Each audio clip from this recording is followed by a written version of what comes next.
une inscription mystérieuse cachée dans la tranche d'un livre ancien, et un meurtre que personne n'a vu venir.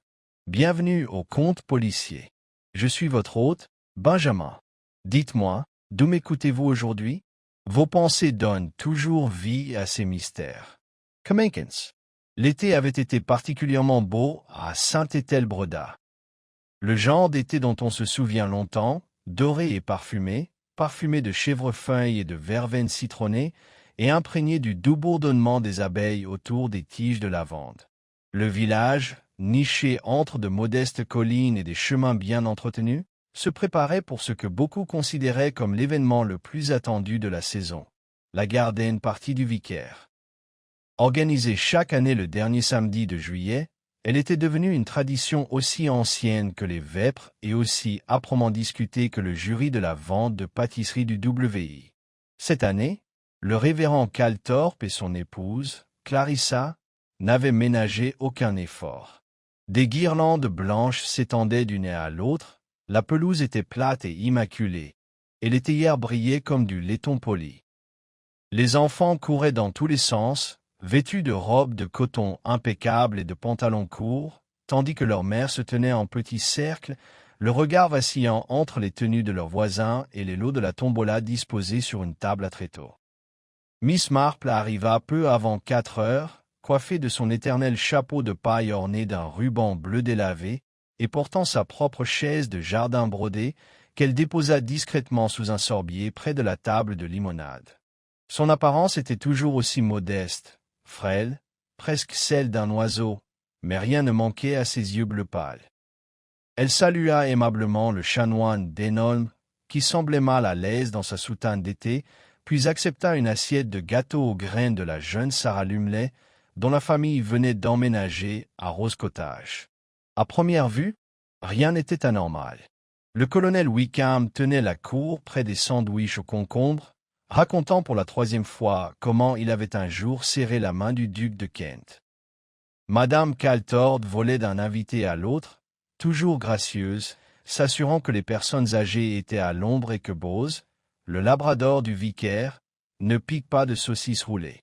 Et mademoiselle Rachel Pambury, pilier de la société historique, brandissait un vieux volume relié en cuir à l'admiration de quelques spectateurs réticents. C'est un registre relié en vélin, expliqua-t-elle d'une voix cinglante et autoritaire. Du XVIIe siècle, peut-être de l'époque de la guerre de sécession. Je l'ai trouvé dans la crypte de l'église, vous imaginez? Derrière une caisse de livres de cantiques cassés. Plusieurs villageois feignirent poliment l'intérêt, mais ce fut M. Arthur Ridley, le libraire maigre et miteux de Brackham Street, qui se pencha avec un enthousiasme sincère. Puis-je? La reliure à elle seule est exquise. Mademoiselle Marple tendit l'oreille. Elle connaissait Arthur Ridley de réputation, un homme connu pour faire le commerce de volumes rares, quand il pensait que personne ne le regardait. Le livre passa entre ses mains aux longs doigts avec ce qui pouvait être de la révérence ou de la possessivité. Le soleil se cacha derrière un nuage, projetant une ombre fugace sur la fête. C'est alors que retentit le cri, ni fort, ni théâtral, mais aigu et effrayé. Les têtes se tournèrent. Il provenait de derrière les lilas, près de l'allée latérale du presbytère. Plusieurs personnes s'agitèrent en même temps. Le jeune Freddy Lumley sprinta en avant, suivi de Madame Calthorpe, son tablier flottant au vent, et enfin du révérend lui-même. Mademoiselle Marple se leva lentement, époussetant les miettes de biscuit de sa jupe. Derrière les lilas, ils trouvèrent Elsie Mead, la femme de chambre du vicaire, pâle et tremblante. À ses pieds gisait la silhouette recroquevillée d'Arthur Ridley. Il était mort. La fête, naturellement, prit fin. Le docteur Graham fut appelé, mais tout le monde voyait déjà que le libraire était irrécupérable. Ses lèvres étaient bleutées et ses lunettes de travers, un verre fissuré. Quelqu'un le recouvrit d'une couverture de pique-nique.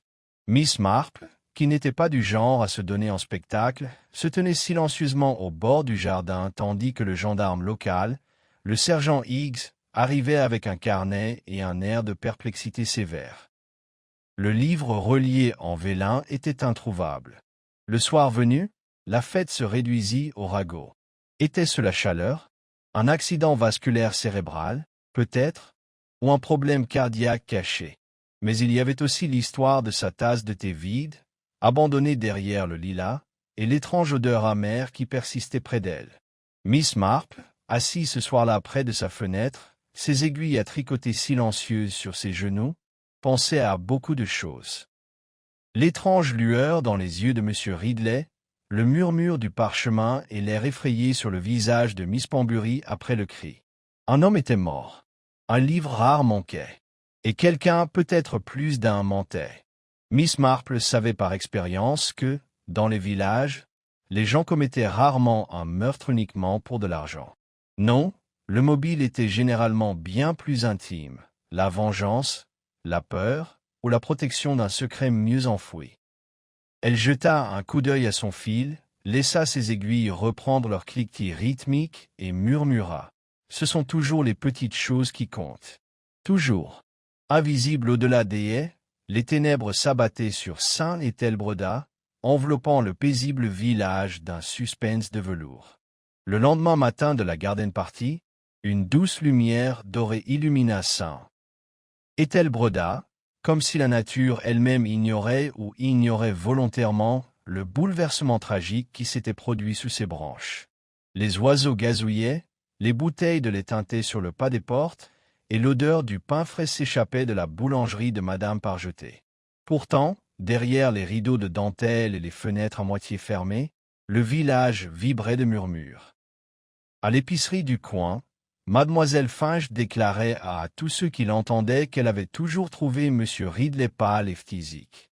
À la poste, Madame Goringe affirma qu'il avait un jour demandé de l'arsenic sous prétexte de lutte antiparasitaire, mais, pressée de répondre, elle admit que cela remontait à plus de 2 ans. Et au pub The Blue Dog, M. Tilling caressait l'idée qu'un agent étranger s'était infiltré dans la garden party et avait empoisonné le thé. Mais les rumeurs les plus vives et les plus persistantes portaient sur le livre. Ce mystérieux volume relié en vélin que mademoiselle Rachel Pembury avait exhibé avec tant de fierté. Tout le monde l'avait vu. Tout le monde l'avait entendu parler de son âge, de son lien supposé avec les têtes rondes ou les cavaliers, et de la façon dont il avait été caché derrière une caisse de livres de cantiques dans la crypte. Pourtant, il avait disparu. Tout simplement disparu.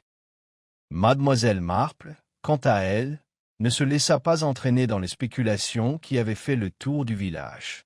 Au lieu de cela, elle descendit lentement à Street pour rendre une visite polie à Mademoiselle Pembury. Il était à peine 10 heures passées, et la chaleur n'avait pas encore atteint son paroxysme. Vêtue d'un cardigan d'été pâle, elle ressemblait à une veuve distinguée en visite de courtoisie. Mais ses pensées s'écoulaient avec calme et sérénité. La résidence Pembury se trouvait dans une modeste impasse, juste après le cimetière, une élégante demeure en briques rouges, avec des glycines grimpant aux avant-toits et une bordure de violettes le long de l'allée. Rachel Pembury ouvrit elle-même la porte, toujours dans sa robe de la veille, les cheveux légèrement ébouriffés. « Oh, mademoiselle Marple, dit-elle en clignant des yeux comme surprise. « Entrez. Je crains de ne pas être tout à fait calme ce matin, mais je suppose qu'aucune de nous ne l'est. »« C'est compréhensible, » répondit mademoiselle Marple en entrant délicatement. « Je ne suis pas venue pour vous déranger, bien sûr, mais simplement pour vous offrir quelques mots de sympathie. Ce genre de choc est vraiment perturbant. » Rachel hocha la tête et désigna le salon. Il y flottait une légère odeur d'encaustique et de vieux livres. Sur la cheminée se trouvait une photo de son défunt père, ancien directeur d'un lycée à Cheltenham. Un plateau de thé, intact, reposait sur le buffet. « Je n'arrive toujours pas à y croire, » dit Rachel en se servant 2 tasses. Un instant, il admirait le registre, et l'instant d'après, sa voix s'éteignit. « C'est étrange, ce livre, » dit doucement Miss Marple en remuant son thé. Personne ne semble l'avoir vu après le départ de M. Ridley. La main de Rachel s'immobilisa. « Oui, je n'avais même pas remarqué qu'il l'avait pris. Pas au début. Je pensais qu'il allait juste l'examiner de plus près sous un meilleur éclairage. Le connaissiez-vous bien? Pas bien, dit-elle rapidement. Seulement comme on connaît quelqu'un par des centres d'intérêt communs. Il avait visité la société historique 1 ou 2 fois. Nous avions correspondu au sujet d'inscriptions du XVIIe siècle. Miss Marple hocha la tête. Ce genre de correspondance est souvent éclairant. Je me souviens de la disgrâce du pauvre monsieur Arbottle de Westmorley. Cela avait commencé, je crois, par une citation latine erronée. Rachel laissa échapper un petit rire nerveux, les doigts crispés sur ses genoux. Je ne m'attendais vraiment pas à une telle chose. Et dans le jardin du curé, de surcroît. Miss Marple resta silencieuse un instant. Puis, sur le ton le plus conversationnel, elle ajouta. On parlait d'une odeur, quelque chose d'étrange près de la coupe trouvée près des lilas. De l'amertume, avait-on dit. Rachel se raidit légèrement. Je ne sais pas, je n'étais pas près de ce bout du jardin. Non, non. Bien sûr que non. Vous aidiez Madame Caltor pour la tombola, je crois. Après le thé, Miss Marple prit congé, en ayant assez vu pour l'instant. Elle retourna lentement à son cottage, s'arrêtant devant la boîte aux lettres où Madame Tillet s'était déjà postée sous prétexte d'envoyer une lettre. Terrible affaire, n'est-ce pas? Dit la vieille femme avec délectation. Le médecin dit que ça pourrait être de la digitale, vous savez. Et il y en a tellement qui poussent à l'état sauvage derrière l'école. Je ne serais pas surprise que ce soit une de ces horribles créatures fourragères qui ait fait ça. Miss Marple murmura une réponse pensive et poursuivit. La digitale était certes puissante, mais elle laissait des signes, et ceux qui comprenaient le comportement humain pouvaient les lire. Plus tard dans l'après-midi, le sergent Higgs vint frapper à la porte. Homme sérieux, la mâchoire carrée, d'une trentaine d'années, Higgs n'était pas inintelligent, juste un peu trop dépendant des procédures. Miss Marple l'accueillit et lui versa un modeste chéri. Miss Marple, dit-il d'un air assuré, nous considérons maintenant ce décès comme suspect. Le docteur Graham a constaté des signes de convulsion. Le coroner est impliqué. Je m'en doutais, dit-elle en prenant une délicate gorgée. Et le livre? Il fronça les sourcils. Despero. Nous avons fouillé le jardin 2 fois. Il n'est ni chez Monsieur Ridley, ni au presbytère. Miss Pembury affirme ne pas l'avoir. Mais entre nous, je crois qu'elle cache quelque chose. Elle était terriblement possessive avec ce livre. Les érudits le sont souvent, songea Miss Marple. Ça leur donne un héritage. Elle avait donc un mobile. Si Ridley avait l'intention de le vendre, ou de s'en emparer, Miss Marple ne dit rien, mais son regard se posa sur l'horloge en laiton qui tic-tac sur sa cheminée. Le sergent Higgs poursuivit. J'ai aussi des questions sur ce jeune homme, Freddie Lumley. Il a été le premier sur les lieux. Il prétend avoir vu quelqu'un bouger dans les buissons juste avant le cri. Il dit que c'était une femme, mais ne peut pas dire qui. Une femme? Répéta Miss Marple d'un ton doux. Ça réduit le nombre à la moitié de la population. N'est-ce pas? Le sergent sourit. C'est vrai. Mais quand même, je vais aller au fond des choses. J'en suis sûr, dit-elle gentiment. Après son départ, Miss Marple retourna s'asseoir près de la fenêtre, où son tricot l'attendait. Elle reprit les aiguilles, ses doigts remuant machinalement tandis que ses pensées revenaient à l'anxiété de Rachel Pembury, aux lèvres pincées, au livre disparu et à un fait curieux qui venait à peine de lui venir à l'esprit. La reliure du livre était fendue, n'est-ce pas? Mademoiselle Pembury le lui avait fait remarquer. Et pourtant, lorsque Ridley l'avait manipulé avec tant de précaution, de possessivité, il ne l'avait pas ouvert. Pourquoi? Mademoiselle Marple marqua une pause, un seul point suspendu dans le vide. Oui. Pourquoi? En effet. Le mardi, le rythme de Saint-Ethelbroda avait repris avec une apparente sérénité, mais le meurtre persistait comme un léger frisson sous le soleil d'été. La vie continuait, le linge claquait sur les cordes du jardin, le tableau de l'épicier affichait les nouvelles offres du jour, et les enfants tapaient dans un ballon sur la pelouse de l'église. Mais les sourires étaient plus fragiles maintenant, les politesses plus réservées. Derrière chaque hochement de tête poli se cachait une question muette. L'affaire du livre relié en vélin était devenue une obsession pour tout le village. Certains murmuraient qu'il avait été subtilisé par une société secrète. D'autres supposaient qu'il contenait des secrets royaux, ou pire, des noms liés à des scandales locaux. Des esprits plus sobres, comme le révérend Calthorpe, appelaient au calme et à la coopération avec les autorités. Mais même le vicaire, pressé, admit qu'il ignorait l'existence du registre avant le jour de la fête. C'est dans cette atmosphère que mademoiselle Marple passa sa prochaine visite, cette fois au logement de M. Ridley, situé au-dessus de la mercerie fermée de Brackham Street. Elle apporta un petit panier de scones, accompagné de crème caillée et de confiture de mûre, sachant pertinemment que de tels gestes adoucissaient la gêne d'une visite après un décès. Madame Tranté, la logeuse, était une veuve corpulente aux joues rouges, passionnée de Jacinthe et d'un naturel curieux. C'était un homme discret, dit Madame Tranté en conduisant mademoiselle Marple dans l'étroit escalier. Il avait des horaires bizarres, cependant. Toujours en route pour la gare, ou en rentrant avec des colis sous son manteau. Parfois, il partait 2 jours et revenait pâle et fatigué.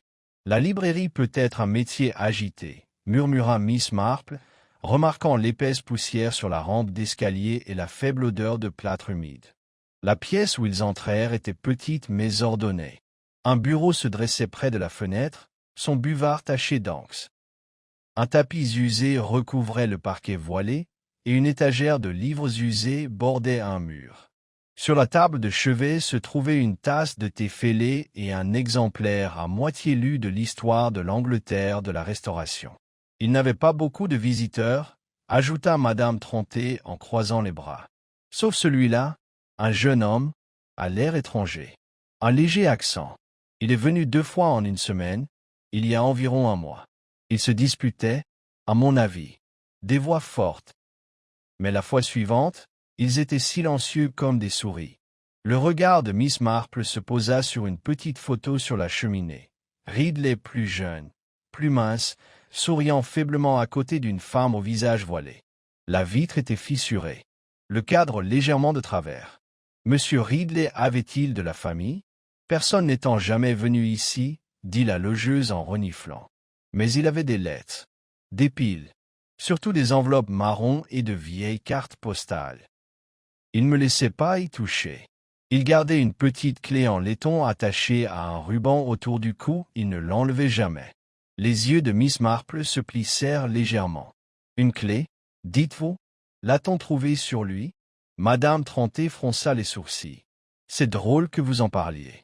La police a posé la même question. Mais non, ce n'était pas ça. J'ai même regardé autour de moi après, pensant qu'il l'avait peut-être laissé tomber. Rien. Plus tard, alors que Miss Marple ressortait dans Brackham Street, elle s'arrêta au coin de la rue pour rassembler ses pensées. Une clé avait disparu du cou d'un mort. Un livre avait disparu. Une femme qui criait. Un visiteur étranger. Elle n'avait pas encore de théorie, mais elle avait une direction. Cet après-midi-là, Miss Marple retourna au presbytère pour parler tranquillement à Clarissa Calthorpe. L'épouse du pasteur était une femme au grand cœur, quoique un peu dépassée par les attentes liées à sa position. Elle retrouva Miss Marple dans le jardin, où elle coupait les fleurs fanées des rosiers avec une précision anxieuse. « Je ne suis toujours pas au mieux de ma forme, Jane, » avoua-t-elle en conduisant Miss Marple vers la porte de la cuisine. « Pauvre Arthur Ridley, je ne peux m'empêcher de me sentir responsable.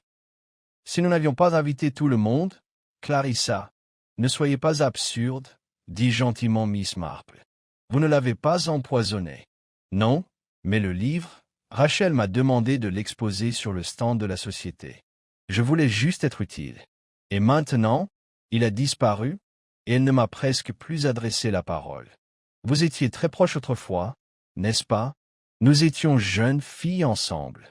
Mais elle a changé. Elle a tant perdu à s'occuper de son père. Puis elle s'est tellement absorbée par les vieux manuscrits et le catalogage de tout. Elle ne parle que de ça. Miss Marple Soroda-san a-t-elle jamais évoqué une dispute avec M. Ridley? Ou peut-être la crainte qu'il s'attribue le mérite de sa découverte? Clarissa hésita, puis hocha la tête. Elle a bien dit qu'elle ne lui faisait pas confiance. Elle a dit qu'il était trop impatient et qu'il s'était renseigné sur la crypte avant même la découverte du registre. Cela m'a semblé étrange. L'expression de Miss Marple ne changea pas, mais intérieurement, une subtile pièce du puzzle se mit en place. Si Ridley avait eu connaissance du livre avant sa découverte officielle, alors ce n'était pas une découverte innocente, c'était une quête. Une quête qui valait la peine de mourir? Elle rentra chez elle alors que la cloche de l'église sonnait 5 heures et que les ombres s'allongeaient sur les ruelles pavées. En franchissant le portail, elle aperçut un jeune homme qui attendait nerveusement près du mur de son jardin. Il était grand, les cheveux noirs, portait une chemise en lin froissé, les mains s'agitant avec une sacoche en cuir usé. « Miss Marple ?» demanda-t-il avec un accent doux qu'elle ne parvenait pas à identifier. « Puis-je vous parler ?» Elle l'observa un instant, puis hocha légèrement la tête. « Venez donc. Le thé est chaud. » À l'intérieur, devant une théière de lapsang Souchon, l'homme se présenta comme étant Lucien Fournier, étudiant en master de manuscrits européens à l'Université de Lausanne. « Je correspondais avec M. Ridley, dit-il, au sujet du registre sur Vélin. Il pensait qu'il faisait partie d'une série perdue, des documents sortis clandestinement de France pendant la Fronde. Il a dit qu'il pourrait mentionner une compagnie des ombres. J'ai pensé qu'il dramatisait, mais maintenant, Miss Marple écouta attentivement. Vous a-t-il proposé de vendre le livre? Lucien hésita. Pas directement, mais il a demandé un geste d'intérêt. J'ai envoyé de l'argent juste un peu. Puis il se tut. Quand j'ai appris ce qui s'était passé, je suis venu ici. J'avais peur, d'avoir été manipulé. Miss Marple reposa sa tasse. Et vous avez partagé cela avec la police? Il parut mal à l'aise. Non. Je ne veux pas d'ennui avec les autorités britanniques. Et je ne pensais pas que cela importait. Oh, mais si, dit-elle doucement. C'est toujours important quand il s'agit d'argent. Après le départ de Lucien, Miss Marple resta assise un long moment dans son fauteuil, la fenêtre ouverte à l'air frais. Les oiseaux s'étaient tus et les premières étoiles perçaient le crépuscule. Ridley avait donc planifié une vente privée, contournant toute société historique ou musée. Rachel Pambury, qui avait découvert le livre, avait un mobile de trahison ou de vengeance. Le livre lui-même, contenant peut-être des noms et des secrets, avait disparu. Et une clé, autrefois portée contre la poitrine de Ridley, avait également disparu. Le tricot de Miss Marple, intact, reposait sur ses genoux. Elle ignorait encore qui avait tué Arthur Ridley. Mais elle commençait à comprendre pourquoi. Le lendemain matin, une brume argentée s'accrochait aux haies, adoucissant les contours des chaumières et atténuant l'éclat des fleurs estivales. Un silence régnait sur Saint-Étel-Bredas, non pas de chagrin, mais d'impatience. De ceux qui poussent dans un espace trop exigu pour contenir longtemps ses secrets. Au petit-déjeuner, Miss Marple reçut un mot poli mais hésitant, écrit d'une écriture penchée. Il provenait de nul autre que le révérend Calthorpe, et portait la requête suivante. « Chère Miss Marple, Clarissa me dit que vous avez porté un vif intérêt à nos récents problèmes. Je me demandais si vous auriez un moment pour me parler. Il y a quelque chose dans la crypte de l'église dont je pense que nous devons discuter. Avec tout mon respect, révérend Harold Calthorpe. » Miss Marple mit le mot de côté et plia sa serviette avec une précision méticuleuse. Elle savait depuis longtemps que les recteurs n'écrivaient que s'ils étaient animés d'un profond malaise moral. Plus rarement, d'un dilemme pratique exigeant un confident avisé. Elle enfila ses chaussures de marche et se dirigea vers l'église Saint-Étel-Bredas peu après 9 heures. L'église, douce présence gothique au cœur du village, avait toujours eu la même apparence, paisible, drapée de lierre et d'une simplicité absolue. À l'intérieur, cependant, elle trouva le vicaire qui l'attendait dans le bas-côté, les manches retroussées et un trousseau de clés à la main. Son regard, doux et habituellement absorbé par les psaumes et les devoirs paroissiaux, brillait maintenant d'inquiétude. « Merci d'être venue, mademoiselle Marple, » dit-il en la conduisant vers la petite porte en bois qui menait à la crypte. Je n'ai pas bien dormi ces dernières nuits. C'est compréhensible, révérend. J'imagine que peu d'entre nous ont bien dormi. La crypte était fraîche et légèrement humide, sentant les vieilles pierres et la cire de bougie. L'air se fit plus lourd à mesure qu'ils descendaient, leurs pas résonnant doucement sur les marches de pierre usées. Il fallut plusieurs tentatives au révérend pour trouver la bonne clé, mais la lourde serrure en fer claqua enfin et la porte s'ouvrit en grinçant. Miss Marple entra avec précaution, ses yeux s'habituant lentement à la pénombre. Des caisses de vieux recueils de cantiques et de livres de prières désaffectés s'alignaient sur les murs, empilés à côté de chandeliers en laiton et de nappes d'autel poussiéreuses. Au fond se dressait un étroit lutrin en bois. L'espace n'était éclairé que par le mince faisceau de lumière provenant de la cage d'escalier ouverte, mais cela lui suffisait pour se faire une idée de l'état général de la pièce. Rachel Pambury cataloguait cette zone, expliqua le vicaire. Elle travaillait ici depuis un mois. Elle a dit avoir trouvé quelque chose d'important, caché derrière un fragment de banc. Ce devait être le registre, bien sûr. Elle me l'a montré brièvement. Je n'y ai pas prêté beaucoup d'attention sur le moment. Miss Marple passa légèrement la main sur le bord d'une des caisses. Autre chose a-t-il disparu? Le révérend Calthorpe hésita.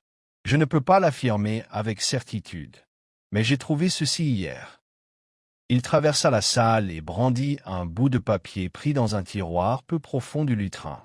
Il avait été plié, mais était maintenant aplati, une page déchirée, écrite à l'encre sépia délavée. Une demi-phrase était visible, les noms de ceux dont la loyauté a basculé et qui ont profité de la trahison. Miss Marple examina le fragment sans le toucher. Du registre? Sans doute. J'ai pensé que vous comprendriez peut-être son poids. Elle hocha lentement la tête. Le langage évoque une confession, ou peut-être un inventaire. Le genre de choses qu'on ne souhaiterait pas que le grand public sache si les noms étaient réels. Ce qui pourrait expliquer pourquoi quelqu'un a tué M. Ridley, murmura le vicaire. Et pourquoi le livre n'a pas été retrouvé. En effet. Et pourquoi la clé qu'il portait toujours n'a pas été retrouvée avec le corps. Ils restèrent silencieux un moment encore. Puis Miss Marple fit demi-tour et remonta à l'escalier, ses pensées disposées comme des rangées de billes, certaines roulant, d'autres immobiles. Plus tard dans la journée, le village apprit que l'enquête sur la mort de Ridley avait confirmé un empoisonnement à la digitale. Cette conclusion poussa plusieurs villageois à fouiller leurs jardins à la recherche de digital et à jeter des regards furtifs à leurs voisins. Mais ce fut Miss Marple qui remarqua quelque chose d'étrange. À la fin de l'enquête, le sergent Higgs sortit du tribunal, les sourcils froncés. Il s'arrêta à la poste, où Miss Marple envoyait un colis de chaussettes tricotées à sa nièce. « Sergent, dit-elle aimablement, une matinée difficile, j'imagine. »« Difficile, c'est le mot, » marmonna Higgs en se frottant la nuque. « Il y a du nouveau. Nous avons trouvé la clé en laiton, la clé de Ridley. Ni dans sa chambre, ni même sur les lieux. Où donc? Dans la cheminée de Mademoiselle Pambury, à moitié brûlée. » Miss Marple ne répondit pas immédiatement. Elle prétend l'avoir trouvée sur la pelouse après la fête. Elle pensait qu'elle provenait de son vieux secrétaire.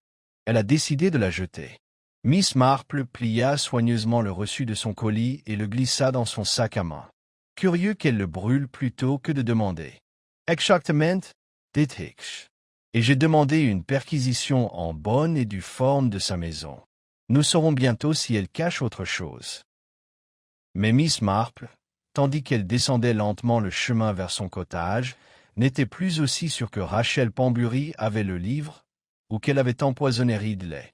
La clé brûlée suggérait la panique, certes, mais la panique suivait souvent la peur, et non la culpabilité. Elle réfléchissait encore à tout cela lorsque Clarissa Calthorpe apparut à son portail, essoufflée. « Jane, dit-elle rapidement, je ne devrais pas être là, mais Rachel est venue au presbytère ce matin. Pas pour le thé. Pour l'absolution. Miss Marple haussa un sourcil. Elle a avoué avoir menti sur quelque chose, mais pas sur le livre. Elle dit que Ridley a essayé de l'embrasser cet après-midi-là, derrière le mur du jardin. Elle a repoussé, et il est parti, furieux. Elle avait peur que ce soit déformé pour la faire passer pour impliquée. Et vous a-t-elle dit cela par culpabilité ou par peur? Je ne sais pas, mais elle tremblait comme une feuille. Miss Marple la remercia et retourna dans son salon, où le panier à tricot attendait patiemment près du fauteuil. Elle le laissa de nouveau intact, préférant se replonger dans la tapisserie. Elle entrevoyait maintenant les contours de quelque chose de plus sombre, un vol déguisé en érudition, un registre potentiellement accablant, et une femme au cœur de tout cela, non par malveillance, mais par les circonstances. Il lui faudrait reparler à Lucien.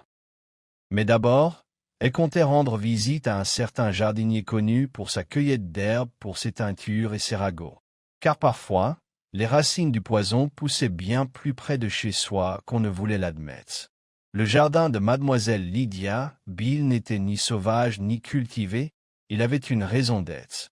Des massifs de romarin et de camomille bordaient les allées de gravier, leurs arômes se mêlant aux senteurs plus âpres de la tanaisie et de la rue. Chaque herbe de son jardin avait une raison de pousser, une fonction reconnue depuis longtemps par les herboristes comme par les vieilles femmes. Et mademoiselle Beale, une femme d'une soixantaine d'années aux mains nerveuses et au chapeau de paille hérissé, connaissait l'utilité de chaque feuille et de chaque racine. Mademoiselle Marple arriva en milieu de matinée, sous prétexte de chercher un baume pour ses articulations. « Je ne suis pas à l'agonie, bien sûr, » expliqua-t-elle en s'engageant sur le sentier. « Mais on préfère un remède naturel aux poudres et aux comprimés. » Lydia la guida à travers les rangées avec une efficacité tranquille. « De la marjolaine broyée dans de l'huile, dit-elle, et peut-être un peu de millepertuis pour les nerfs. Vous avez eu votre part d'excitation, Miss Marple. » « En effet, nous en avons toute eu une, » acquiesça Jane, son regard errant sur une rangée de digitales, de grandes plantes imposantes aux fleurs en forme de cloche. Tant de visiteurs posent des questions sur les poisons en ce moment. Ça doit être troublant. Lydia marqua une pause, un panier posé sur sa hanche. Certains pensent que je devrais déterrer la digitale, mais ce serait de l'ignorance.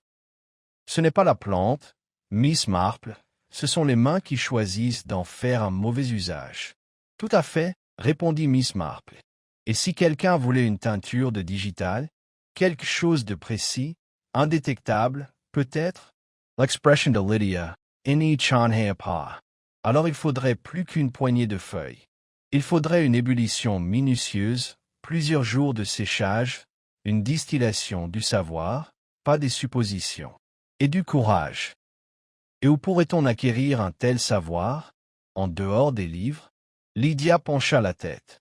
Auprès de quelqu'un comme moi, s'il était persuasif. Ou de quelqu'un qui a travaillé dans un dispensaire dans sa jeunesse.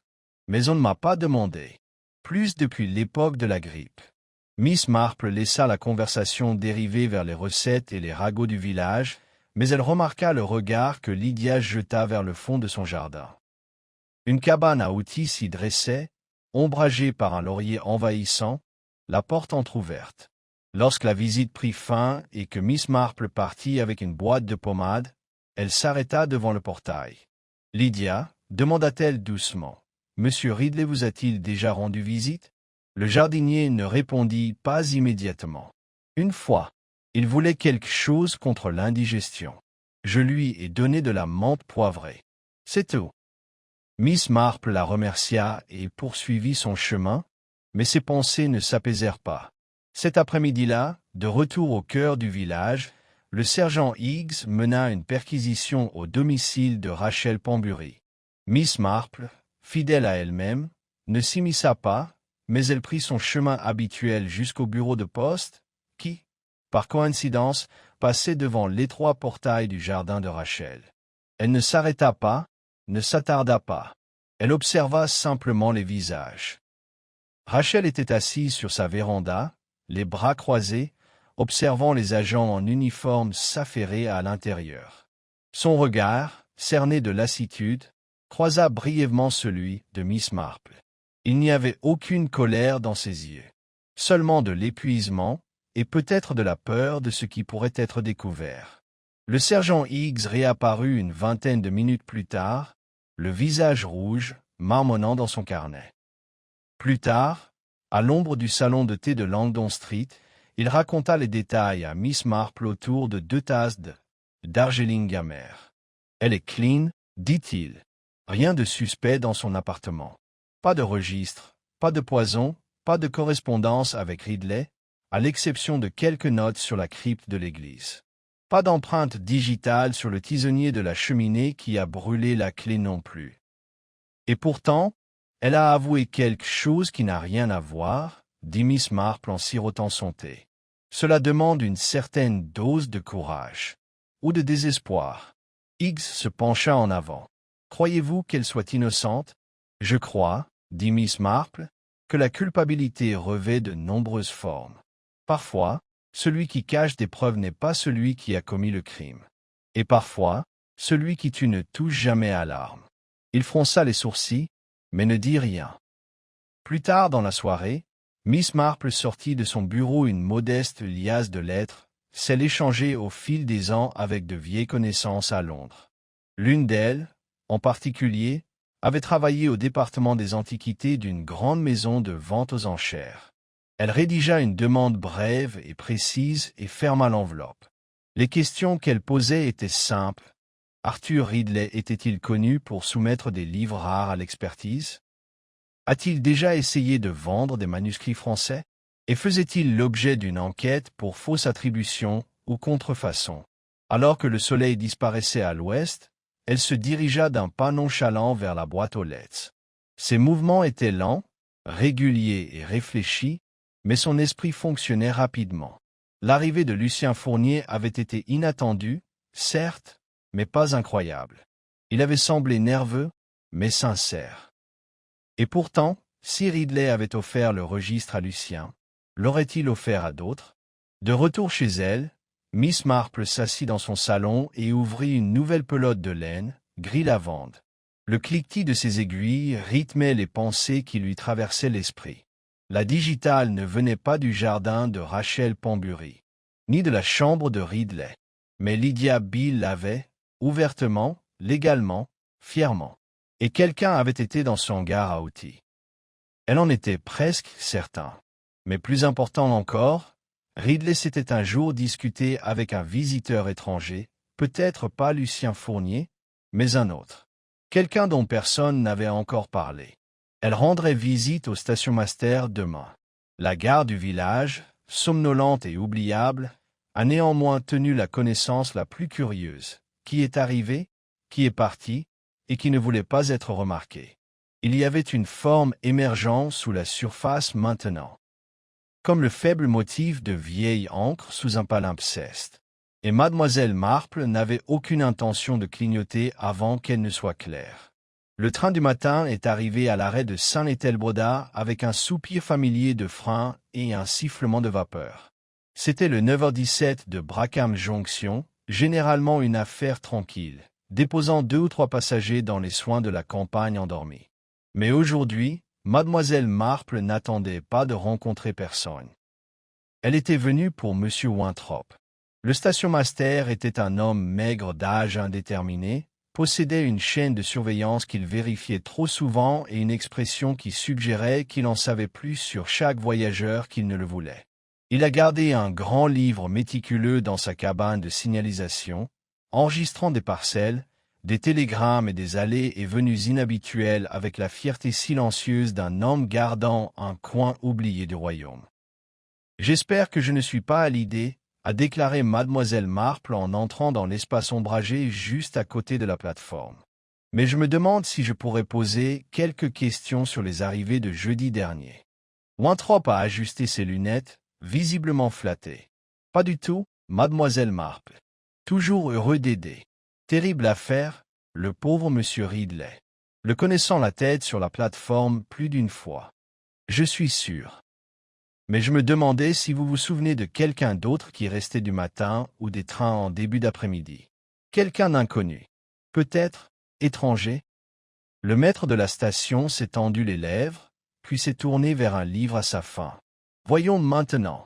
Jeudi, Le jour de la fête du vicaire? Oui. Nous avions les greffiers habituels de Brackham. Rien d'inhabituel là-bas. Mais je me souviens d'un gentleman dans un Macintosh gris. Porta un petit sacocha. Un peu accent. Pas français. Germain, peut-être. Ou le néerlandais. Miss Marples, eyes légèrement fiat. A-t-il demandé des instructions? À l'église, comme cela se produit, a répondu Winthrop, retournant une page. Bizarre, maintenant que j'y pense. Il n'est pas retourné dans le train du soir. Du moins pas d'ici. Vous souvenez-vous de son nom? Aucun nom donné. Mais il a signé le livre du visiteur dans la salle d'attente. Quelque chose sur les biens perdus, je pense. Il lui a apporté le volume mince, sa colonne vertébrale croisée avec l'âge. Près du bas de la page marquée jeudi se trouvait un script incliné et précis. P. Verhoeven. Mademoiselle Marple l'a remercié et s'est retournée dans le village, le nom se retournant dans son esprit. Elle avait un faible souvenir de la famille Verhoeven, des antiquariens, si elle se souvenait correctement, et une fois impliquée dans l'authentification des manuscrits contestés. Il y a eu un incident il y a quelques années, un scandale chuchoté sur un codex illuminé falsifié. Arthur Ridley aurait-il pu tenter de vendre le grand livre à plus d'une partie? De retour sur Church Lane, le village se réveille dans ses routines.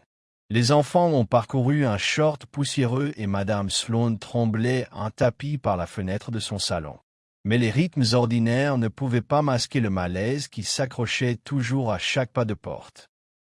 Mademoiselle Marple s'est arrêtée à la bibliothèque de près, où la jeune Sarah Lumley était de retour. La fille était brillante, ondoyant avec des yeux et des oreilles. Si quelque chose d'inhabituel était passé inaperçu par d'autres, Sarah aurait pu l'entendre chuchoter. « Mademoiselle Lumley, dit doucement Mademoiselle Marple, je crois que vous étiez près de la table de limonade pendant la fête. »« Oui, madame. Juste avant le cri.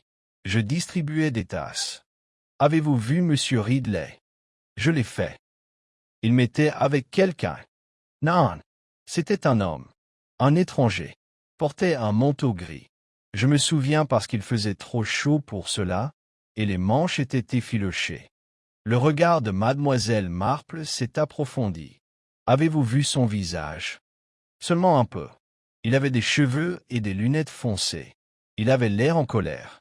Avait-il un accent? Un peu. Oui. Je pense qu'il était étranger. Cet après-midi-là, Mademoiselle Marple est rentrée chez elle et a écrit une autre lettre.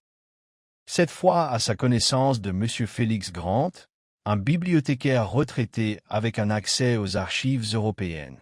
Sa note a été brève et pointée. Avez-vous un dossier d'un homme nommé Peter Verhoeven, connecté aux ventes d'antiquités, peut-être discrédité, est apparu récemment en Angleterre. Valoriserait la discrétion. Elle a posté avec sa vitesse tranquille habituelle et est rentrée chez elle juste au moment où un clou de banque s'est installé à travers le soleil. Un changement de temps, peut-être, ou quelque chose de plus symbolique. Thunder sans pluie. Par crépuscule, le village était à nouveau plein de chuchotements. Lydia Bill aurait discuté avec Madame Mullins sur Foxglove dans les communes.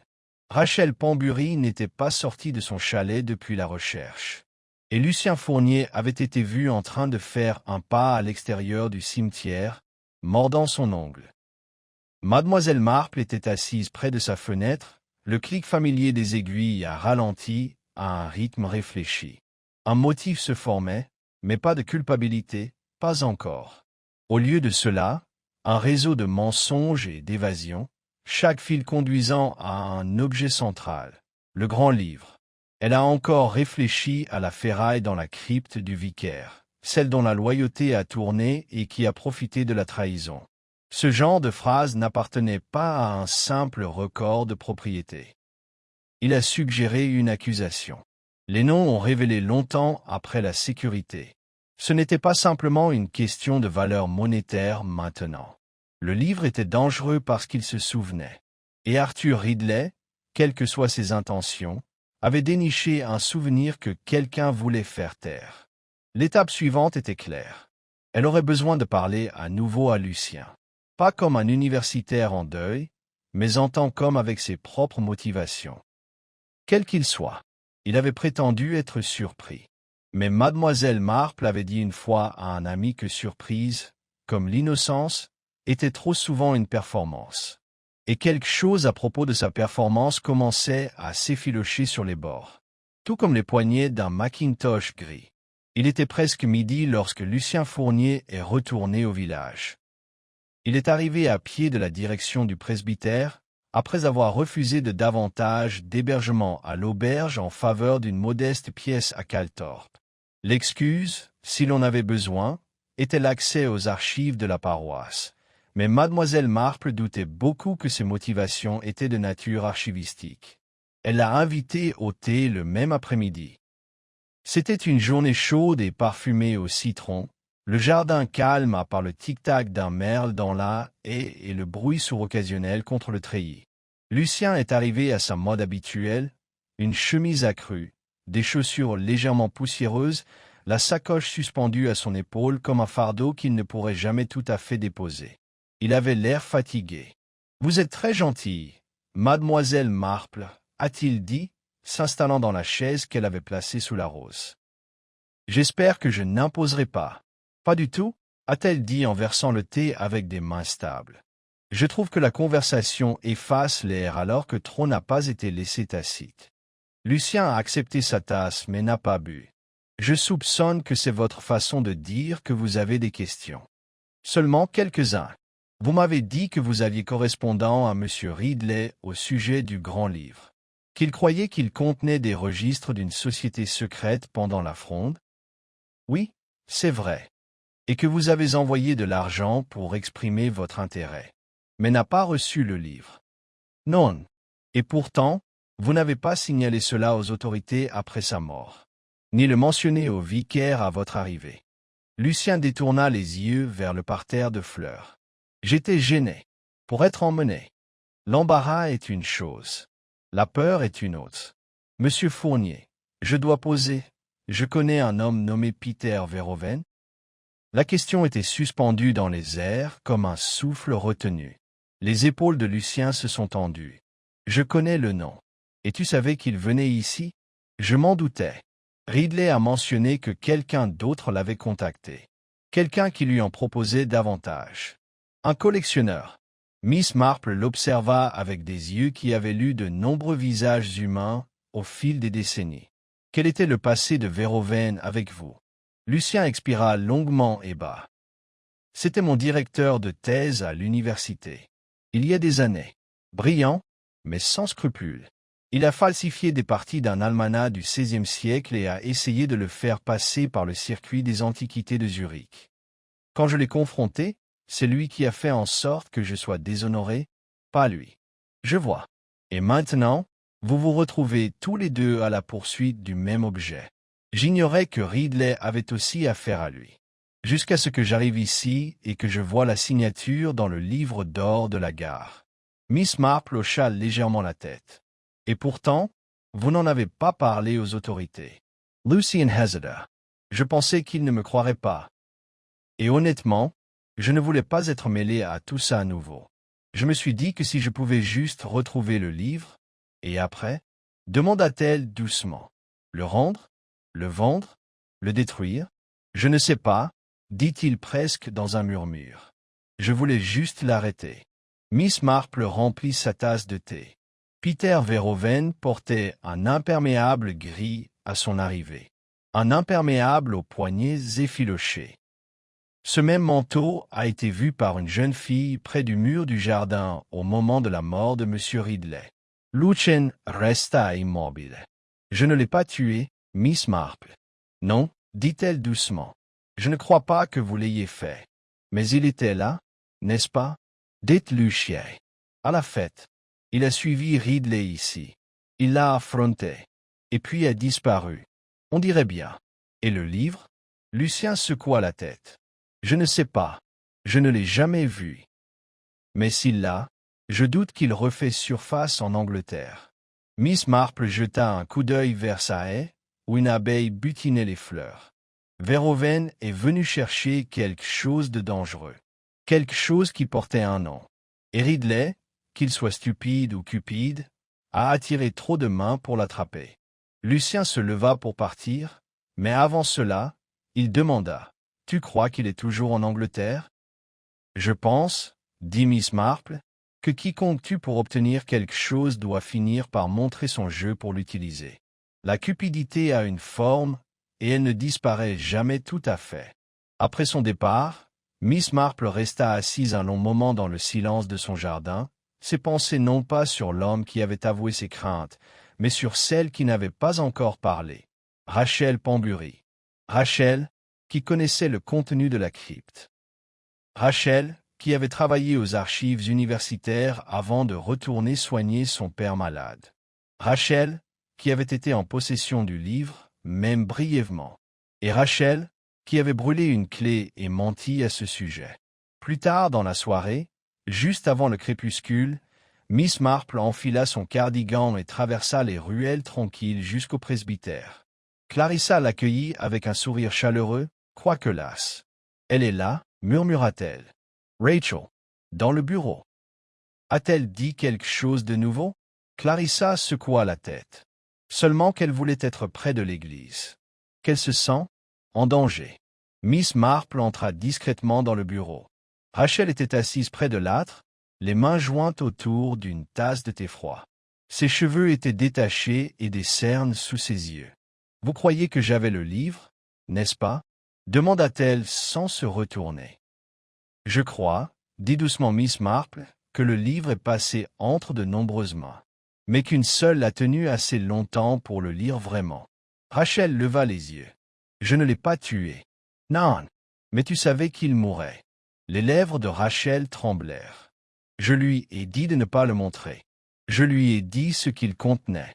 Mais il a ri. Il a dit que l'histoire appartient à celui qui le vend, que les secrets valaient bien plus que la vérité, et dont tu l'as caché. » Rachel hocha lentement la tête. « J'ai arraché la page de confession. C'est tout ce que j'ai eu le temps de faire. Je l'ai brûlé. Puis j'ai couru.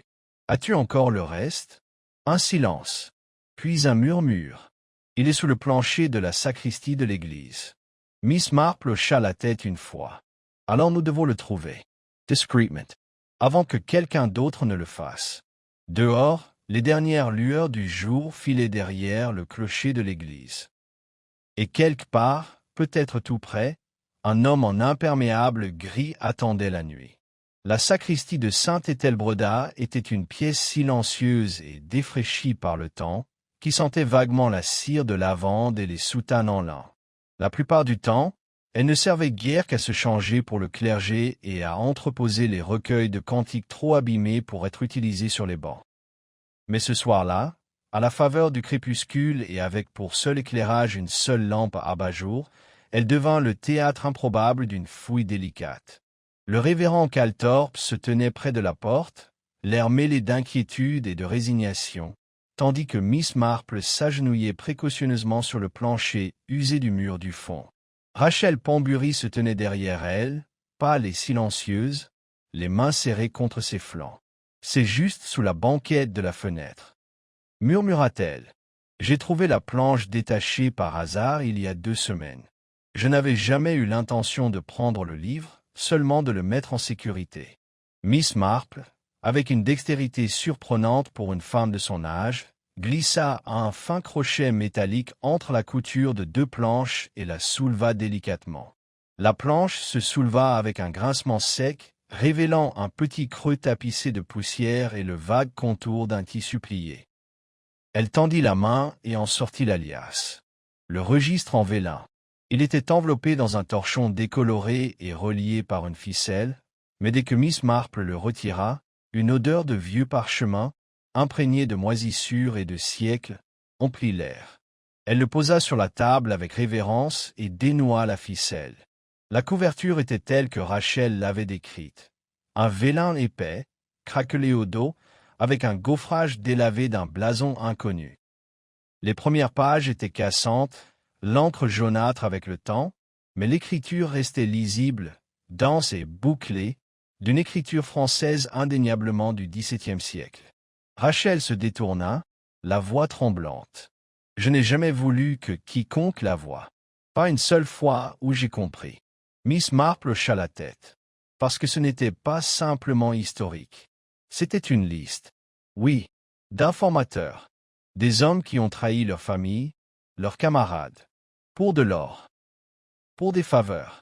Il y avait aussi des noms anglais parmi eux. Et un en particulier, Rachel hésita, puis hocha la tête. De mon grand-père. Le révérend Calthorpe émit un petit son de surprise. C'était un érudit respecté, poursuivit Rachel, connu pour ses traductions de documents royalistes. Mais il n'a jamais révélé celui-ci. Je crois qu'il l'a trouvé, une fois. Il l'a caché à nouveau. Peut-être pour protéger le nom de famille. Ou peut-être parce qu'il savait ce qu'il signifiait. Miss Marple étudia le registre en silence, passant un doigt sur le bord intérieur d'une page où le parchemin avait été délibérément fendu. « Vous avez enlevé une page, » dit-elle. Ce n'était pas une accusation, juste une affirmation. Rachel hocha lentement la tête. Celle qui portait son nom. Je ne supportais pas l'idée que quelqu'un le sache. Et la clé manquante? La voix de Rachel se réduisit à un murmure. Elle est tombée du manteau de Ridley quand j'ai essayé de le déplacer après son effondrement. J'ai paniqué. J'ai pensé que si je la laissais, quelqu'un pourrait la retrouver dans le registre. Je n'avais pas les idées claires. La peur nous le permet rarement, dit Miss Marple doucement. Un léger coup frappé à la porte de la sacristie les fit tous sursauter. Elle s'ouvrit de quelques centimètres. La voix de Clarissa résonna. « Jane, on vous demande. Un homme. Étranger. Il dit que c'est urgent. » Rachel écarquilla les yeux. Miss Marple referma le registre et le remballa rapidement. « Dites-lui que j'arrive dans un instant. » Une fois Clarissa partie, elle se tourna vers le vicaire. « Harold, pourriez-vous mettre ceci dans le coffre-fort de l'église? Juste pour ce soir. » Discreetment. Pas encore enregistré. « Bien sûr, » dit-il en soulevant le paquet comme s'il s'agissait d'un os fragile. Miss Marple sortit dans la nef principale de l'église. Le sanctuaire était sombre, les grands vitraux ternis par la lumière déclinante, et au fond se tenait l'homme qu'elle s'attendait à voir depuis des jours. Peter Verhoeven. Il était différent de la brève description donnée par le chef de gare, plus mince, plus posé, et vêtu non pas d'un imperméable gris cette fois, mais d'une veste anthracite et de chaussures cirées. Ses cheveux étaient soigneusement peignés, ses mains gantées, et ses yeux gris, intelligents ne clignèrent pas lorsqu'elle s'approcha. « Mademoiselle Marple, » dit-il en inclinant légèrement la tête. « Puis-je vous parler en privé? »« Je ne pense pas, » répondit-elle avec une fermeté polie. « Si vous avez des affaires à régler avec le village, vous pouvez en parler ici. » Il sourit faiblement. « Je crois que vous êtes en possession de quelque chose qui appartient à l'histoire. »« L'histoire a tendance à survivre, » dit-elle. « Les meurtriers? Non. » Il regarda derrière elle vers la porte de la sacristie. « Cela n'a aucune valeur pour moi, si ce n'est pour ce qu'il révèle. Il y en a d'autres, voyez-vous, qui voudraient qu'il soit enterré. Et pourtant, vous avez fait tout ce chemin pour le récupérer. Pour le protéger, dit-il d'une voix douce. Les yeux de mademoiselle Marple se plissèrent. Vous avez parlé avec monsieur Ridley dans le jardin. Vous vous êtes disputé avec lui. Et lorsqu'il a refusé, vous l'avez suivi derrière les lilas. Je lui ai parlé, oui, mais je ne l'ai pas tué. Je lui ai simplement rappelé ce que nous savions tous les deux, qu'il avait offert le même manuscrit à trop de personnes. Il ne dit rien. Miss Marple s'approcha. Ridley a menacé de publier les noms, n'est-ce pas, ou de les vendre à quelqu'un qui le ferait. Et quelqu'un d'autre, une personne que nous n'avons pas encore vue, était encore plus désespéré que vous de les garder secrets. Le regard de Verhoeven resta fixe. Il y a plus en jeu qu'une note de bas de page dans l'histoire, Miss Marple. Il y en a toujours un, dit-elle doucement. Mais les secrets enfouis dans le sang ne restent jamais longtemps enfouis. À cet instant, le sergent Higgs entra dans l'église et remonta rapidement l'allée. Mademoiselle Marple, dit-il en hochant brièvement la tête vers Verhoeven, nous venons d'apprendre qu'un incendie s'est déclaré dans la salle de tri postale de Brackham Junction. Parmi les lettres non distribuées se trouvait une lettre de monsieur Ridley. Adressé à une maison d'antiquaires d'Amsterdam. Une traduction et une liste partielle de noms étaient jointes. Mademoiselle Marple regarda Verhoeven. Son visage resta neutre, mais un muscle de sa mâchoire se contracta. Trop tard, dit-elle. Ce que vous espériez empêcher est désormais hors de votre contrôle. Il hocha la tête une fois et se retourna pour s'éloigner, remontant l'allée centrale et s'enfonçant dans la nuit qui s'épaississait. Le sergent Higgs le regarda disparaître. « Dois-je l'arrêter ?»« Non, dit mademoiselle Marple. Il partira discrètement. Et nous découvrirons le reste de la vérité bien assez tôt. » Elle se tourna vers la sacristie, les pensées plus vives que jamais. Le tueur avait utilisé du poison au précis, délibéré, intraçable à l'insu de tous. Ridley avait reçu des fonds de Lucien, des menaces de Verhoeven, des soupçons de Rachel. Mais un seul avait accès à la fois au poison et à la proximité. Et Miss Marple, qui avait passé sa vie à observer la peur s'installer dans la peau humaine, était prête à découvrir qui avait vraiment remué la coupe. Le lendemain matin, un silence régnait sur Saint-Ételbreda, qui n'avait rien à voir avec la météo. Le ciel était chargé de nuages, de ceux qui s'alourdissaient la veille d'un orage d'été, et les villageois, bien que vacants à leurs occupations habituelles, se déplaçaient avec l'air hésitant de gens attendant quelque chose qu'ils ne pouvaient nommer. Miss Marple S.C. Levitott. Elle avait passé une grande partie de la soirée précédente assise près de la fenêtre de sa chambre, son esprit tournant non pas vers les noms inscrits dans le registre, ni vers les étrangers qui les avaient poursuivis au-delà des frontières et dans l'ombre, mais vers quelque chose de bien plus simple, le contenu d'une tasse de thé. Elle avait demandé au docteur Graham les résultats de l'autopsie lorsqu'il était devenu évident que les autorités s'appuyaient fortement sur la théorie de la digitale. Les signes cyanose, convulsions, évanouissement rapide étaient cohérents. Mais la digitaline, comme elle le savait bien, n'agissait pas en quelques secondes. C'était un poison cumulatif. Il s'accumulait dans le corps. Monsieur Ridley avait bu une gorgée de sa tasse quelques instants avant sa mort. Ce genre de réaction suggérait quelque chose de bien plus immédiat, quelque chose de plus rapide. Elle sortit dans la brume matinale et se dirigea vers les jardins ouvriers derrière le haut mur du jardin du presbytère. Là, sous les branches étalées d'un hêtre, elle trouva Lydia Beale en train de tailler de la mélisse. Lydia se leva lentement en la voyant. De retour, Jane, j'espère que je ne vous dérange pas, dit Miss Marple d'un ton léger. Seulement, j'avais une question en tête. Lydia épousseta ses gants. S'il s'agit de la digitale, j'ai déjà demandé aux gendarmes si j'avais fait bouillir des herbes pour en faire des teintures. Pas de digitale. Je sais que tu n'as jamais rien préparé sans raison. C'est ce qui rend la chose si intéressante. Lydia haussa un sourcil. Intéressant? Miss Marple hocha la tête.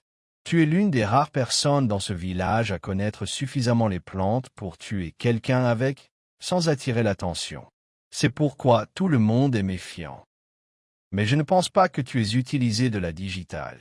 Un silence s'installa entre elles. Je crois que tu as utilisé autre chose. Quelque chose dont tu as déjà parlé. Quelque chose de l'époque où tu soignais les blessés en France. Le visage de Lydia changea, sa méfiance apparaissant pour la première fois. Tu te souviens de m'avoir parlé de l'aconite? Les mains de Lydia se crispèrent. Aussi connu sous le nom d'aconite. Assez rare par ici. Mais pas inconnu. Je me souviens que vous aviez dit qu'il fallait le préparer avec soin. Une petite quantité suffit, et c'est mortel en quelques minutes. Et quasiment intraçable, à moins d'être spécifiquement recherché. Lydia se détourna. Vous n'avez rien, Jane. La voix de mademoiselle Marple était douce. Il a pris le nom de votre fille, n'est-ce pas? Un long silence. Elle n'avait que 17 ans, dit Lydia doucement.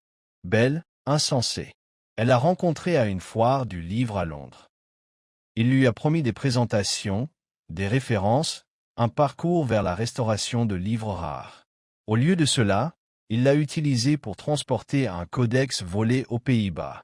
Lorsque la police l'a rattrapé, il a disparu, et elle, eh bien, elle a purgé une peine. Le scandale l'a ruinée. Elle n'est jamais revenue. Mademoiselle Marple hocha lentement la tête. Alors, quand tu l'as vu à la garden party, je n'ai rien ressenti. Juste le froid. C'est comme ça que j'ai su que j'avais déjà pris ma décision. Il tenait une tasse. Il l'a laissée sans surveillance un instant, près du lilas. J'avais la teinture dans une fiole que je garde pour les insectes. Une goutte a suffi. Pourquoi ne pas l'affronter? Lydia serra las dents. À quoi bon? Il aurait tout nié, retourné la situation contre elle, contre moi. Cet homme était malin, il avait toujours un masque prêt. Miss Marple resta silencieuse un instant. Ce n'était pas seulement une vengeance, cependant. Tu craignais qu'il recommence. Lydia hocha la tête. Je l'ai entendu parler à l'étranger. Lui offrir le registre. Rire des noms. Ce n'était pas une question de savoir, c'était une question de pouvoir. Il aurait vendu des secrets sans hésiter. Il y a des choses qu'il vaut mieux laisser enfouies. Miss Marple observa la femme devant elle. Les mains de Lydia ne tremblaient pas. Aucun signe de folie ou de regret. Juste le calme profond et posé de quelqu'un qui avait fait ce qu'elle estimait devoir faire et en avait accepté le poids. Vous savez que je vais devoir prévenir la police. Je sais, dit Lydia, et je ne m'enfuirai pas. Mais s'ils me pendent pour ça, j'irai la conscience tranquille.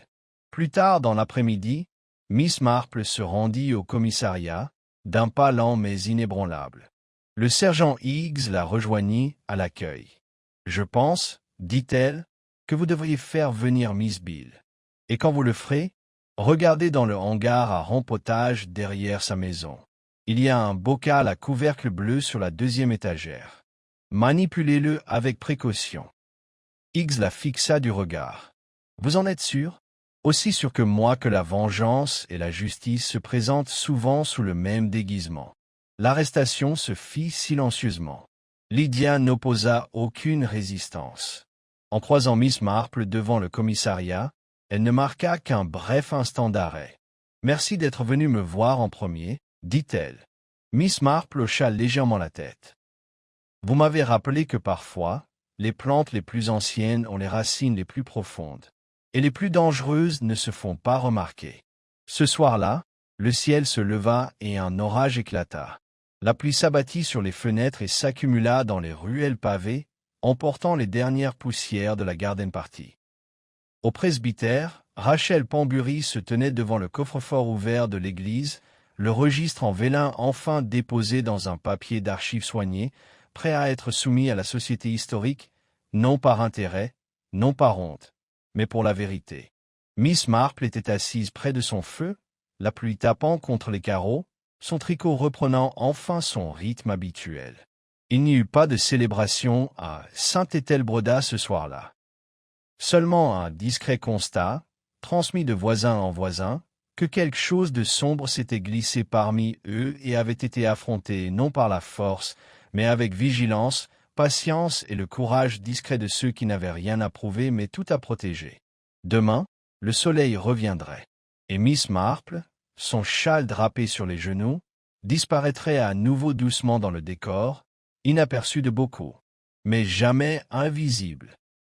Lorsque la pluie se fut calmée et que les nuages commencèrent à se lever, le village de Saint-Ételbredat avait déjà repris son rythme régulier.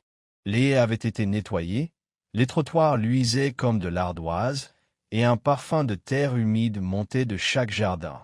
Mais si le paysage conservait son charme habituel, quelque chose avait changé sous la surface, un tremblement invisible laissé par une vérité découverte et un crime révélé.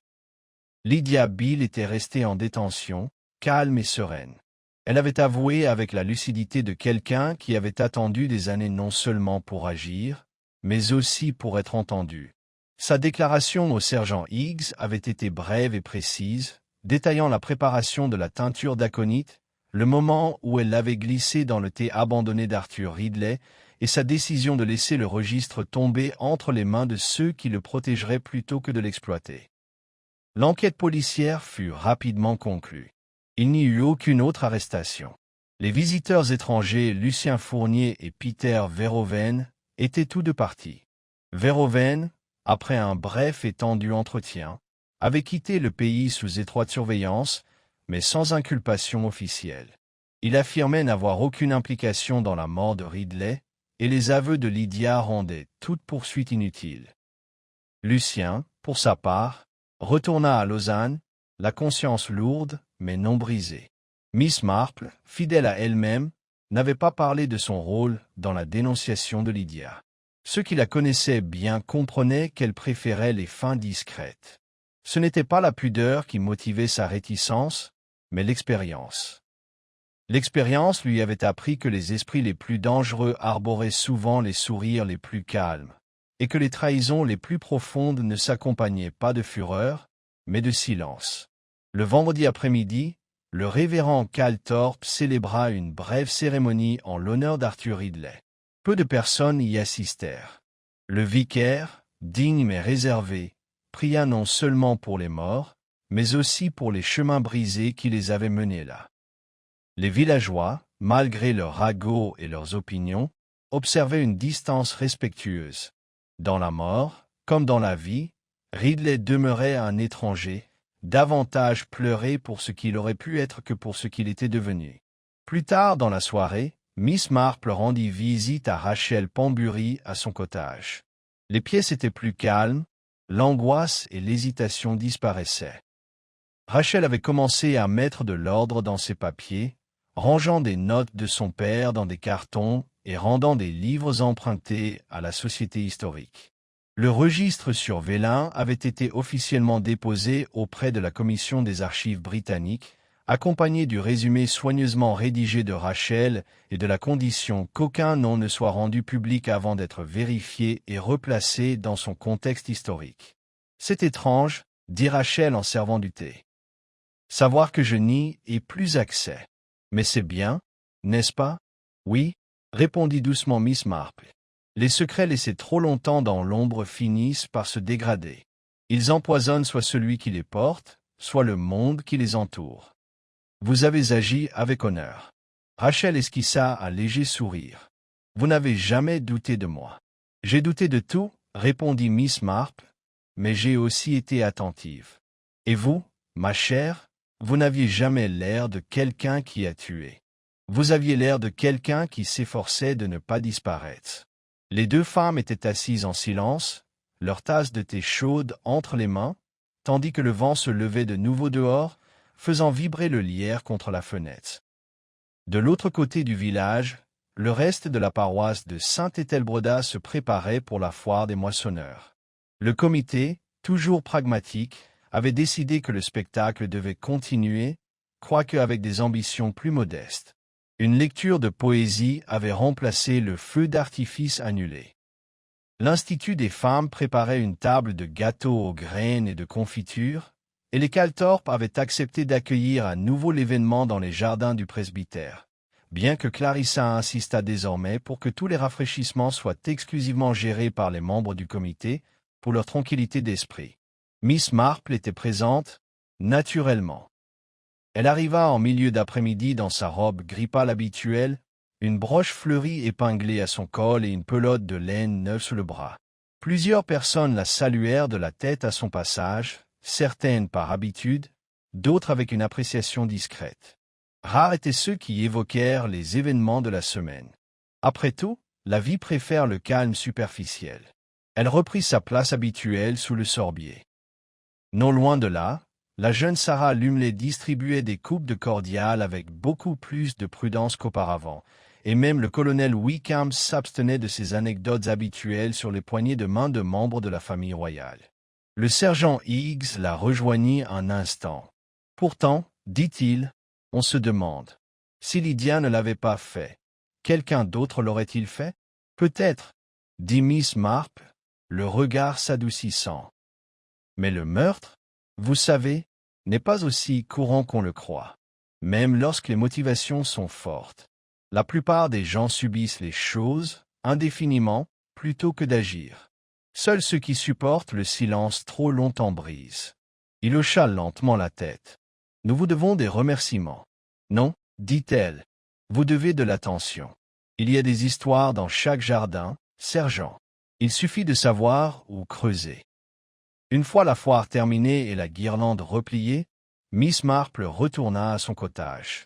Le tricot restait inachevé sur sa table de chevet, bien que le motif fût désormais clair dans son esprit.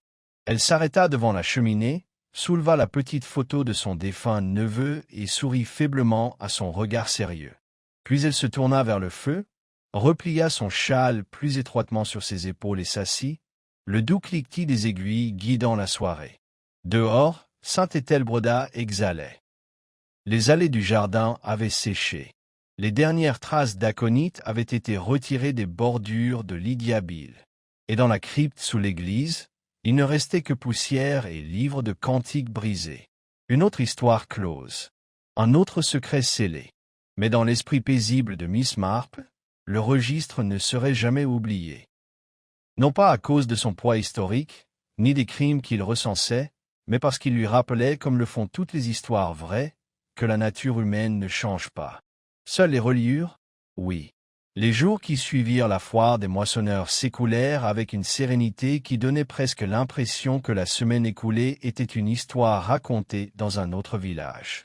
L'automne commençait à s'installer doucement dans les recoins de Saint-Ételbredat. Les arbres prenaient une teinte ambrée à leur extrémité, et le vent apportait les premiers rayons de fraîcheur par les fenêtres ouvertes et sur les bancs de l'église. Miss Marple, cependant, restait silencieusement agitée. Si les questions principales avaient été résolues, le meurtre de Ridley expliqué, le grand livre sécurisé, les principaux protagonistes identifiés, certains détails restaient inaccessibles. Et s'il y avait une chose que Jane Marple avait apprise de toute une vie passée à observer l'humanité, c'était que la résolution ne venait jamais des grandes lignes d'une confession ou d'une décision de justice. La véritable clarté résidait dans les détails. L'instant manquant, la demi-phrase, le regard tourné un peu trop vite. C'est lors d'une promenade sur la place du village qu'elle recroisa Sarah Lumley. La jeune fille était assise au bord de la mare au canard, un carnet de croquis sur les genoux, son crayon dansant légèrement sur la page. Miss Marple était assise à côté d'elle, souriante. « Que dessinez-vous, ma chère ?»« Oh, rien de particulier. Juste la vue. Mais j'aime toujours essayer de me souvenir correctement des choses. Je trouve que si je les dessine, elles restent. »« Tout à fait, » dit Miss Marple. « La mémoire est souvent timide, mais dessiner lui donne confiance. » Sarah jeta un coup d'œil. « Miss Marple, puis-je vous demander quelque chose ?»« Bien sûr. Pensez-vous que M. Ridley savait qu'il allait mourir ?» Miss Marple cligna lentement des yeux. « Qu'est-ce qui vous fait poser cette question ?» Je repense sans cesse à ce moment-là. Quand il s'est éloigné des autres, vers les lilas, il a regardé, je ne sais pas effrayé, juste terminé, comme quelqu'un qui a fermé un livre et ne veut plus en lire un autre. Miss Marple réfléchit attentivement. C'est une observation très intéressante. Sarah baissa les yeux. Je n'arrête pas de réfléchir. Peut-être voulait-il que quelqu'un trouve le registre. Peut-être voulait-il que l'histoire soit révélée, même si cela impliquait que quelqu'un d'autre en paie le prix. Miss Marple tendit la main et posa doucement la main sur le bras de Sarah. Il y a de la sagesse à voir plus loin que ce que les gens disent. Mais les motivations, voyez-vous, sont rarement pures. Ridley voulait peut-être être connu. Peut-être voulait-il du profit. Ou peut-être ne voulait-il que la reconnaissance après trop d'années d'obscurité. Parfois, la vérité, c'est que les gens agissent pour des raisons qu'ils ne comprennent pas entièrement. Sarah hocha la tête, mais n'ajouta rien. Plus tard dans l'après-midi, Miss Marple passa à la poste pour récupérer une réponse qu'elle attendait. L'enveloppe portait un cachet étranger et l'écriture de M. Félix Grant, l'archiviste à la retraite qu'elle avait contacté au sujet de Peter Verhoeven. Elle l'ouvrit en remontant le chemin vers son cottage, d'un pas lent mais assuré. « Chère Jane, je me souviens bien de Verhoeven. Exclu de la guilde des antiquaires il y a 5 ans. Le scandale du codex à Gand, certes, mais plus encore. Il était soupçonné, sans jamais être inculpé, d'avoir falsifié les registres de provenance d'une collection passée par un courtier anonyme en Angleterre. Le nom figurant sur le dossier interne était celui d'un certain Arthur Ridley. Les preuves n'étaient pas suffisantes pour engager des poursuites. Mais elles étaient suffisantes pour garantir qu'aucun des deux hommes ne travaillerait plus dans un cercle légitime. Curieux qu'ils se croisent à nouveau. ou peut-être pas si curieux du tout. Miss Marple plia la lettre, l'expression indéchiffrable. C'était donc ça. Pas une querelle soudaine ni une rencontre fortuite, mais un vœu ne trop longtemps noué, ressentiment, trahison, peut-être chantage mutuel. Ridley et Verhoeven se connaissaient bien. Et peut-être Ridley, sentant son influence décliner et craignant de perdre toute importance, avait-il cherché une dernière stratégie, utiliser le registre, les noms et la menace de la vérité pour regagner son statut. Il ne s'attendait pas à Lydia Bill. Ce soir-là, on frappa doucement à la porte de Miss Marple. Elle l'ouvrit et trouva Clarissa Calthorpe, debout dans son châle, les joues rougies par le vent du soir. « J'ai pensé que vous aimeriez un peu de pain en raisin sec, dit Clarissa en lui tendant une modeste boîte. C'est pour la réunion du WI de ce matin. Comme c'est gentil, dit mademoiselle Marple en la faisant entrer. Et bienvenue. Clarissa s'assit sagement au bord de la chaise, les mains croisées sur les genoux. Je voulais juste vous remercier, Jane, d'avoir aidé le village à traverser toute cette épreuve. Harold dit que nous vous devons la paix. Je n'ai pas fait grand-chose, dit doucement mademoiselle Marple. C'est Lydia qui a agi. Rachel qui a choisi l'honnêteté. Et vous qui avez gardé la foi. Clarissa sourit faiblement. C'est quand même étrange. Je n'arrête pas de penser que les choses auraient pu facilement tourner autrement. C'est souvent le cas, dit mademoiselle Marple. Mais la justice, j'ai découvert, ne crie pas toujours. Parfois, c'est une voix douce qui parle quand personne n'ose. Après le départ de Clarissa, Miss Marple alluma le feu et retourna s'asseoir. Ses aiguilles reprirent leur ouvrage, le léger cliquetis d'une horloge rythmant le souvenir. Elle pensa à Lydia, attendant son procès à Brackham. Une femme endurcie non par la haine, mais par le silence. À Rachel, retrouvant sa voix après des années passées dans l'ombre du nom de son père. À Lucien, dont l'empressement à protéger l'histoire avait failli lui coûter sa réputation. Et même à Ridley, dont la mort, bien que tragique, avait tiré une corde qui s'était dénouée plus qu'il ne l'avait jamais imaginé. Dans un coin, la radio diffusait un faible concerto pour piano, quelque chose de lent et de mélancolique. Miss Marple écouta un moment, puis reposa son tricot. Elle se leva, traversa la pièce et écarta légèrement le rideau. Dehors, la lune était basse sur les toits, et le village s'étendait en silence. Mais elle savait, comme toujours, que la nature humaine ne dormait pas si facilement. Il y aurait d'autres secrets, d'autres histoires, et avec le temps, une autre énigme. Mais pour l'instant, dans le silence entre un mystère et le suivant, Miss Marple s'autorisa un moment de calme. Pas de satisfaction, pas de triomphe, juste de la paix, et une tasse de thé chaud. Le dimanche arriva avec un air vif et un ciel d'étain, le village enveloppé d'un calme qui n'arrive qu'après les orages, usé, pensif, un peu tendre.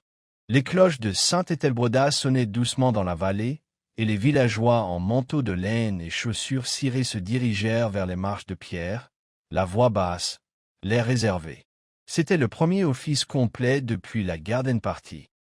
Et bien que les recueils de cantiques aient été remis à leur place et les tables à tréteaux rangées depuis longtemps, une solennité subsistait sous les rituels familiers. Même les fleurs joyeuses placées à l'autel par Clarissa semblaient plus muettes, comme si les fleurs comprenaient trop ce qui s'était passé parmi ces pierres sacrées. Mademoiselle Marple était assise dans son endroit habituel à 3 rangées de l'arrière, ses mains gantées plissées soigneusement sur son sac à main. Elle n'a pas tellement écouté le sermon du révérend Calthorpe, en quelque sorte sur la foi dans l'invisible, mais à la cadence de souffle autour d'elle, le bruissement subtil de manteau, le faible éraflure de la botte d'un enfant contre le sol en bois. Elle avait toujours découvert que l'on pouvait en apprendre davantage du silence d'une pièce que son discours. Après le service, alors que les gens se sont filtrés dans le cimetière avec des salutations et des condoléances soigneusement formulées, elle a pris un moment de calme pour rester assise. Elle jeta un coup d'œil vers le mur nord, où la fenêtre en verre taché de Saint-Jérôme laissa entrer une lumière ambre terne. Son regard dériva vers la porte de la sacristie. Elle se souvenait du moment où ils avaient trouvé le grand livre caché sous les planches. La façon dont l'air avait changé lorsque son contenu a été révélé. Ce n'était pas seulement un livre. C'était un piège, il y a des siècles, finalement jailli par ces trop curieux, ou trop fiers, pour le laisser tranquille. Les événements avaient résolu, oui. Lydia Beale avait avoué. Le poison identifié. Les parties ont rejeté ou réprimandé ou, dans le cas de Peter Verhoeven, averti tranquillement par des mains plus influentes. Mais Mademoiselle Marple, toujours précise dans la façon dont elle a glissé les derniers fils d'une histoire, a toujours senti quelque chose d'inachevé. Cet instant n'était pas longtemps sans réponse. Alors qu'elle sortait dans la lumière du soleil faible et se dirigea lentement vers le Lichgat, Rachel Pambury s'est approchée de marche prudente. Ses cheveux étaient épinglés plus soigneusement qu'auparavant, et sa voix, quand elle parlait, était plus stable. « Miss Marple, puis-je marcher avec vous un instant ?» Ils ont détourné le chemin latéral de la foule, où la mousse s'étépait le long de la base du mur de l'église et les branches d'ifs se penchèrent bas. « Il y a quelque chose que je n'ai pas dit, » a commencé Rachel. « Je ne sais pas si ça compte maintenant. »« Tout compte, » dit tranquillement Mademoiselle Marple. Rachel hésita. « Il s'agit de la page que j'ai déchirée du grand livre. Yemé Sauviens. Je n'ai pas détruit la page. Je ne pouvais pas. Je l'ai scellé. Je voulais le brûler, mais je l'ai gardé caché. Je ne sais pas pourquoi. Peut-être qu'une partie de moi pensait, peut-être que je ne voulais pas oublier complètement. » Mademoiselle Marple a pris doucement l'enveloppe, son expression illisible. Elle ne l'a pas ouvert. Rachel exhalait. « La vérité est que mon grand-père n'était pas seulement répertorié. Il l'avait annoté. Des notes en marge, une sorte de chiffre. Comme s'il gardait une trace de qui d'autres avaient connu, qui d'autres avaient profité. Il y avait des noms que je ne reconnaissais pas, mais que je faisais. » Elle s'arrêtait. Arthur Ridley. Mademoiselle Marple leva les yeux. Il était lié à la trahison originale. Oui, pas seulement en tant qu'acheteur. En tant qu'ascendant. Les notes ont tracé une ligne. Cela a expliqué son obsession. Son désir de récupérer le livre. Pour l'effacer ou l'utiliser. Je pense qu'il savait lentement sa famille. Et il voulait être l'absolution ou le levier. Je pense que Mademoiselle Marple a fait la tête lentement. Et à la fin, il n'a trouvé ni l'un ni l'autre. Je pensais que vous devriez savoir, a déclaré Rachel. Ce n'était pas seulement une vengeance qui a attiré tout le monde vers ce livre. C'était l'héritage, la tâche de celui-ci. Mademoiselle Marple a placé soigneusement l'enveloppe à l'intérieur de son sac à main. Je vais voir qu'il est géré correctement. Mais Rachel, je dois dire, ce que vous avez fait a pris de la force. Plus que la plupart auraient convoqué. Rachel a fait un sourire triste et faible. Je ne suis pas sûr que la force ait beaucoup à voir avec ça. J'étais simplement fatigué de me cacher. Ils ont parcouru le reste du chemin en silence. Cet après-midi, Mademoiselle Marple est retournée dans son chalet. La bouilloire siffla tandis que le ciel se retournait une fois de plus, et elle posa sa tasse de thé à côté de l'enveloppe sur la table, regardant la vapeur se courouver au-dessus. Elle n'a pas ouvert les limites. Au lieu de cela, elle a récupéré une nouvelle feuille de papier du tiroir et a commencé à écrire, un script soigneux et soigné dans sa main serrée et mesurée. Pas une lettre, pas un rapport, un dossier privé, une entrée finale. Saint Ethelbreda. Arthur Ridley, décédé par poison administré par Lydia Beale. Motif, justice pour la manipulation et la destruction passée. Ledger recupera. Le contenu confirme l'historique de la trahison pendant la Fronde, étendu aux liens modernes à travers des lignées et des transactions dans l'ombre. Page récupérée avec des annotations reliant Ridley aux conspirateurs originaux. Intention claire. Possibilité de chantage. Motif de vol ou de destruction probablement double. Protéger l'héritage ou armer la vérité. Elle fit une pause. Toutes les autres parties ont pris en compte. Aucune preuve d'action complice dans l'acte d'empoisonnement. Profil psychologique conformément à la résolution solitaire. Elle a posé le stylo, plié le papier et l'a glissé dans son dossier privé, étiqueté simplement « Observation confidentielle ». Ce n'était pas pour la police, pas pour la famille. C'était pour la postérité, pour la vérité, calme et entier. Ce soir-là, alors que le vent commençait à gémir à travers les haies et que la première fumée de cheminée s'enroula dans l'air assombrissant, Mademoiselle Marple a tiré son châle plus étroitement sur ses épaules. Elle s'est assise une fois de plus avec son tricot et a laissé les aiguilles reprendre leur rythme silencieux, le fil par fil, la boucle par boucle, attachant ce qui avait été effiloché. À l'extérieur, Saint-Ételbredat est immobile. Son passé, enfin, fermé entre les couvercles de vélin. Et ses secrets, pour maintenant, au repos.